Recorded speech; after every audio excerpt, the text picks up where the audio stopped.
একটা দিয়ে খবর পাইছি যে ঘোরানোর আগুন লাগছে, ওখানে আমরা ছোটাছুটি করে দৌড়ে আছি আমরা এখানে। আসার পরে ফায়ার ব্রিগেডের সাথে সাথে এসে পড়ছে, লাইন ক্লিয়ার আছে, সাথে সাথে এসে পড়ছে। কিন্তু পানির অভাবে আমরা কি করি, নদী বন্দরে পানি উড়ান যায় না, পানি দেওয়া পর্যন্ত এই জন্য পানি হলে এই জন্য একটু বেশি লেগে গেছে।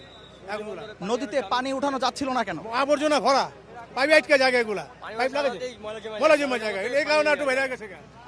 কখন আগুন আপনি কখন দেখতে পেলেন এবং কখন আসলে এখানে আসলেন? আমি আসছি হলো এখানে 1:30টার দিকে, তারপরেই দেখি পুরো রাস্তা অফ হয়ে গেছে, বলতেছে এখানে পানি দিয়ে আগুন লাগছে। এখানে 1টার দিকে ওনার আসছে, পরে ধাউ ধাউ করে আগুন জ্বলতেছে। তারপরে কোনো রকম ফায়ার সার্ভিস গাড়ি আসছে, কিন্তু পানি দিতে পারতেছে না উপরে, পানি দিলেই পানি শেষ হয়ে যাচ্ছে, আর পানি সব এখানে ফায়ার সার্ভিস গাড়িতে নিচে পড়ে যাচ্ছে। লাস্টে পরে নদীর থেকে পানি উঠে যাচ্ছে, তাও কি ময়লা আবর্জনাতে পানি যাচ্ছে না।